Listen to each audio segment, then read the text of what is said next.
Magandang buhay mga paps, welcome back dito sa aking munting channel, Simang Bonsai at iba pa. So ngayon mga paps, nandito tayo sa likod ng aking garden, sa likod ng bahay.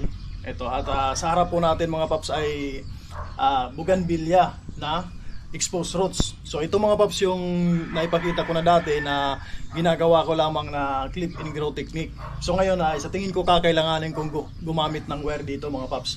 So tara mga paps at samahan nyo akong ayusin itong bougainvillea bonsai ko.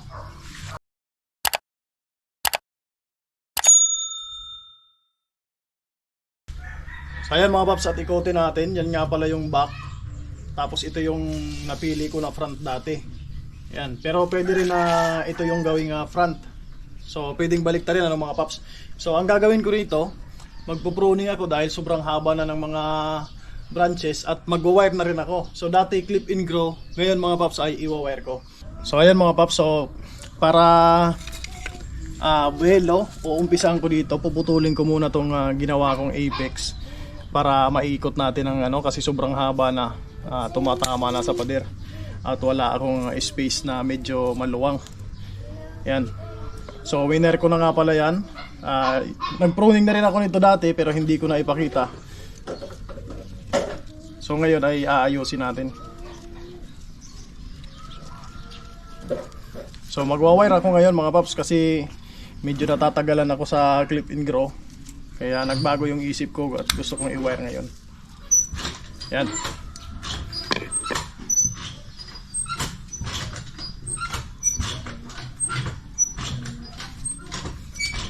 So umpisa natin dito. Yung maiikot na natin siya nang hindi sumasayad. So umpisa natin dito. Ipopruning ko na to mga paps. Pag nagpo-pruning tayo, lagi pong maganda po yung pinopruning para dumami yung twigs. Tapos yung ibang branches nito ay iwa-wire ko rin. Tanggalin natin yung stub na yan. So meron na siyang pads dito. Itong isa na to, bawasan ko na rin to. Ayan.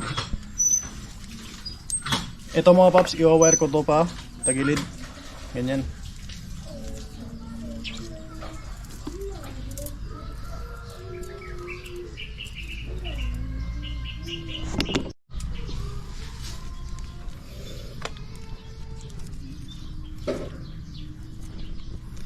So yan, sinamantala ko nga pala mga paps na medyo bata pa yung sanga para hindi makunat hindi marupok.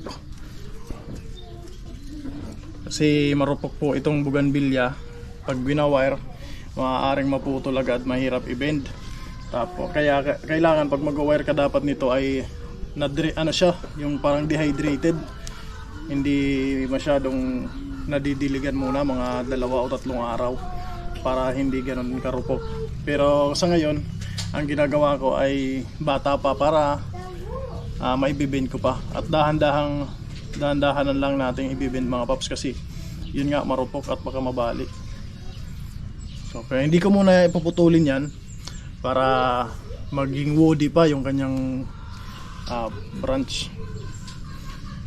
So ayan, kung mapapansin nyo rin mga paps, hindi po ako nag-defoliate. So hindi po ako masyadong fan ng pagdi-defoliate mga paps. So pero minsan ginagawa ko rin, nagdi-defoliate din ako minsan. So itong mga ganitong branches dito sa trunk nya, mga sucker na yan, hindi naman kailangan. Tanggalin na natin yan. So ayan, ito naman isusunod natin. Kung mapapansin nyo itong mahaba na itong mga paps, iwa-wire ko to pero hindi ko muna puputulan. So ipapasok ko lang ng ganyan. Yan. Kasi gusto ko maging woody muna yung kanyang branch. Tumigas muna mga paps, maging matured. Itong isa, iuusog ko ng konti. Sasama ko na yan sa pag-wire.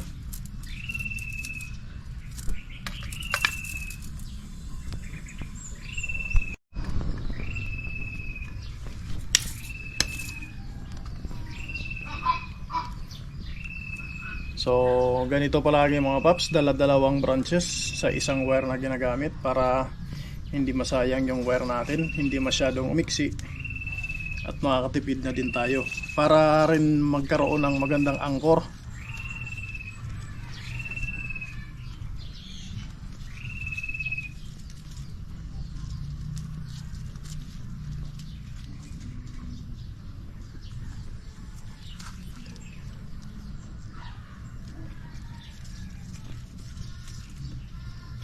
Huwag din natin masyadong higpitan yung wire natin mga paps para hindi masakal at hindi masugatan.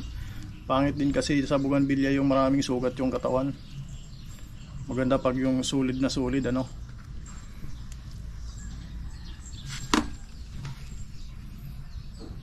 So dahan-dahan na i-bend.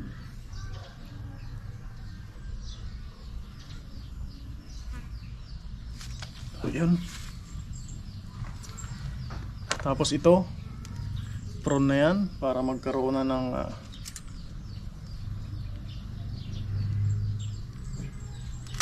yan, magkaroon na ng pads. Ito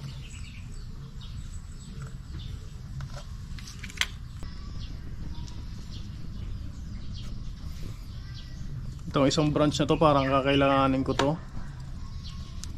Gaganon. Ito tatanggalin ko. Itong mga paps kasi papunta siya sa loob eh.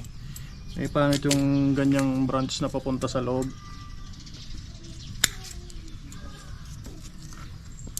Ganon din itong isa na to, tatanggalin ko rin kasi doble na siya.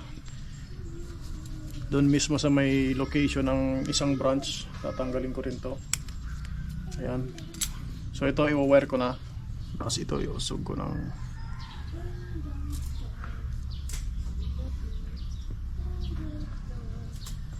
tatanggalin ko na rin siguro to mga paps kasi mayroon namang isang maliit dito. Ito na lang, dito na lang ako kukuha. Tanggal na to. Yan. So yun, nakikita na yung pads mga paps, yung separation ng mga branches. So yan, pagdating dito wala na akong gagalawin. Maganda naman yung padding dito, yung pagkaka-clip in grow mga paps kung mapapansin nyo ano. Ayan, oh. Ito i-wire ko. Tapos itong isa na to, wire natin to.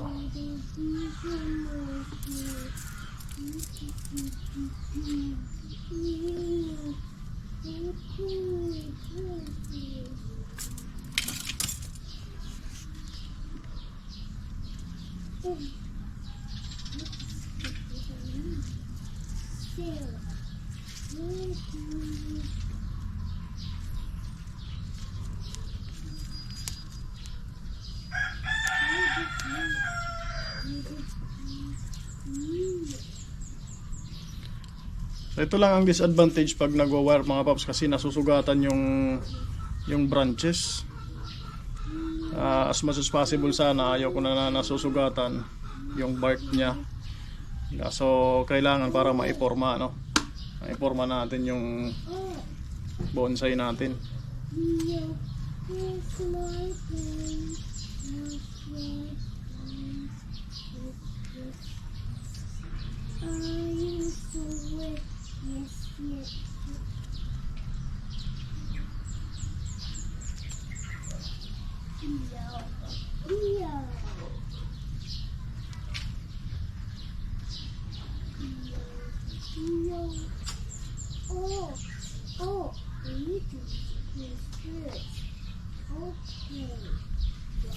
Yan, hindi ko rin muna puputulan para mag-mature siya. Ito ibababa ko ng konti. Ayan na. Pag ito mga paps ay nag-brown na, ganyan na yung kulay, hindi na green, tsaka po ako puputol. So ayan mga paps, tapos na tayo dito sa side na to.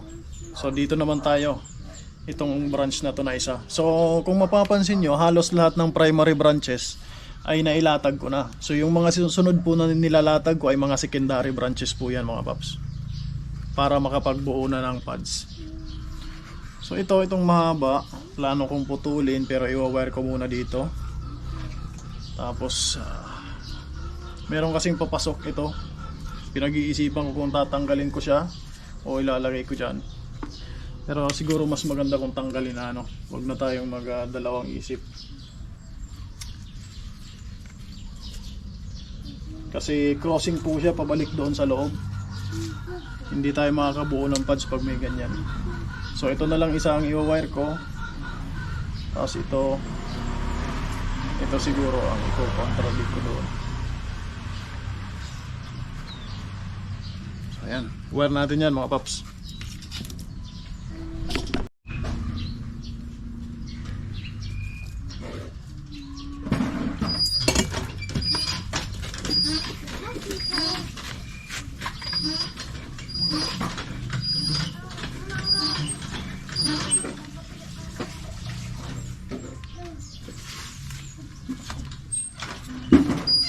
Linisin ko muna mga paps itong stub na to. Meron kasi ditong malaking pinagputulan. Yan.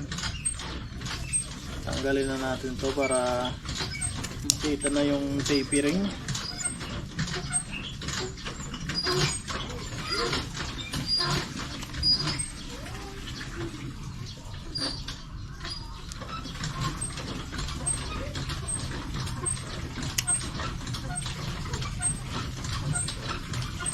Yun.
So ayan, halos malapit nang matapos mga paps yung wiring.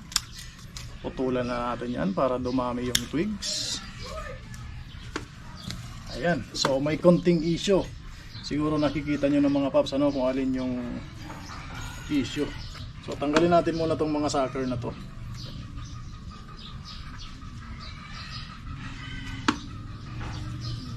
Ayan, tanggalin natin tong mga nasa ibabaw na yan. Natin kailangan yun. Dito bawasan natin konti. 1, 2, 3.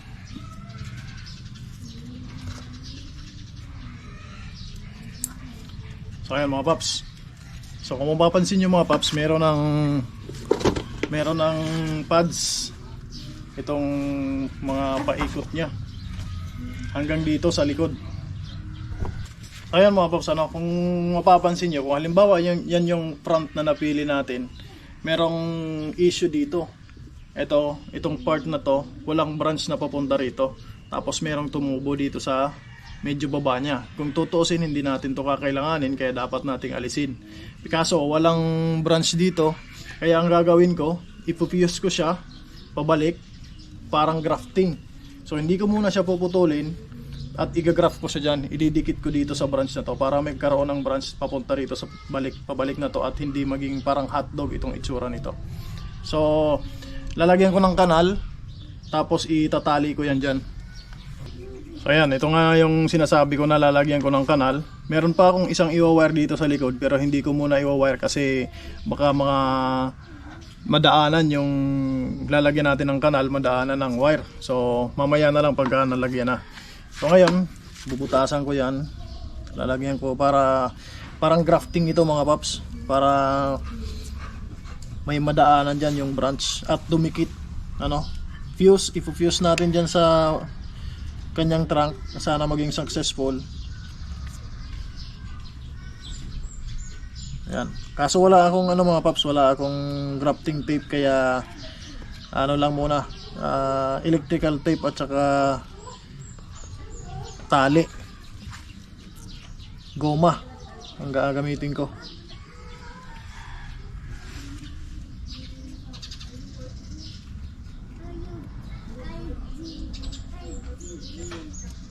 So ayan. So kasya na siguro dyan yung branch mga paps. Nakikita nyo po ba? Ito. So ngayon ibabalik ko itong branch na to at ilalagay ko dyan. So sana mag-fuse. Pag nag-fuse na yan, tatanggalin ko na itong pinaka base ng branch. So ganyan. So dadagdagan ko pa ng konti para medyo malalim. Hukayin ko pa ng konti.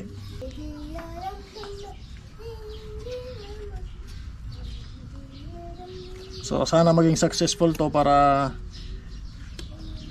hindi maging hotdog itong part na to.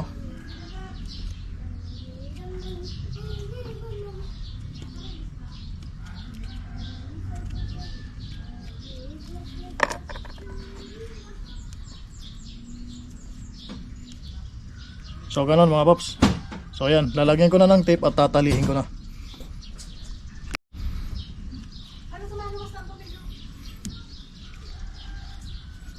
So ayan mga paps, wala akong grafting tape kaya electrical tape lang.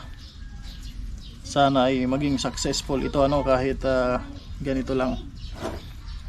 So pagkalagay natin itong tape, lalagyan ko po ito mga paps ng goma.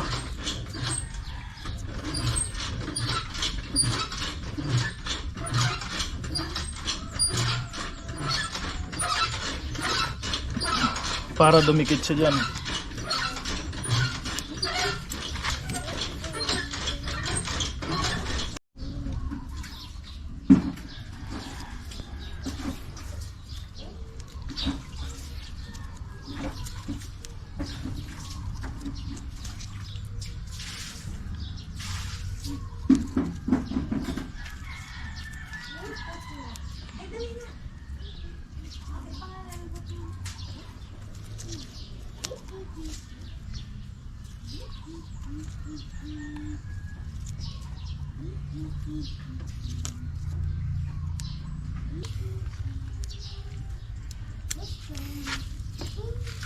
So ayan mga paps, nakagawa tayo ng branch dito sa part na to. So galing dito sa baba, kung nakikita nyo yan, galing dito sa baba yung branch, pinapunta natin dito sa likod. Sana mag-fuse siya dyan. Pag nag-fuse na, so meron na tayo ditong branch, hindi na ito magiging hotdog. So ayan. So dahil wala akong grafting tape, yan lang ang ginawa ko. So sana ay pag ito lumaki mga paps magiging dominant naman to. Kasi nandito siya sa ibabaw, wala siya sa ilalim. So madali itong lalaki at saka bata pa yan. Pag nag-brown na po yan, malamang sa malamang ay mag-fuse siya dyan sa pinaka trunk nya. So ayan.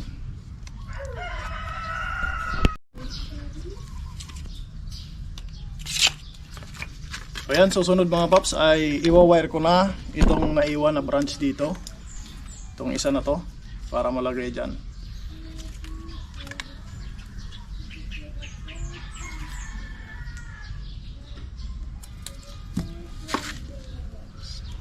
So dalawang torn dito sa kabila.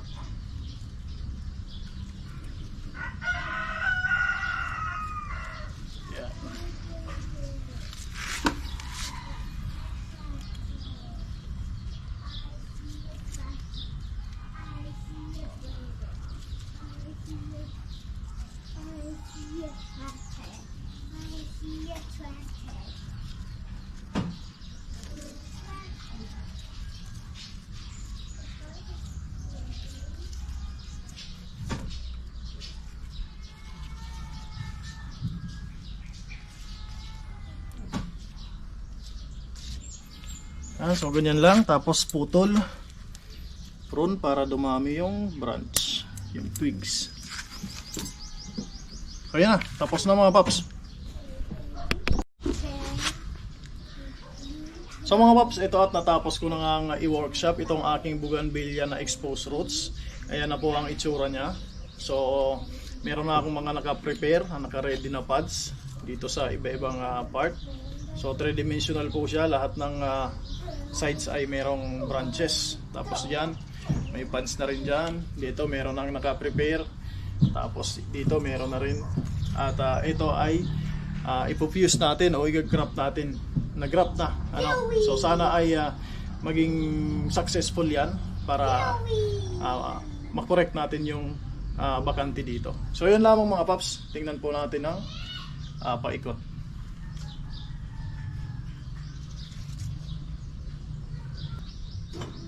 So mga paps, yan lamang po muna sa ngayon. Maraming salamat po sa pagsubaybay at sana ay nag-enjoy kayo at sana ay kahit pa paano ay may na-share po ako sa inyo na konting idea sa pagbubonsai. So ako po ay baguhan pa lamang sa pagbubonsai, kaya kung meron po kayong comment o suggestion, ilagay nyo po dyan sa comment section para magawan ko po ng paraan at may apply ko sa aking mga bonsai.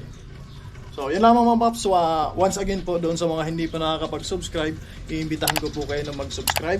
Click nyo yung notification bell at share nyo na rin para lumawak pa yung maabot nitong channel na ginagawa ko at yung mga bonsai video na sinishare ko. Doon po sa palaging sumusuporta, maraming salamat po ulit. Sana ay hindi kayo magsawa. So, yun lamang mga paps. Once again, magandang buhay at happy bonsai.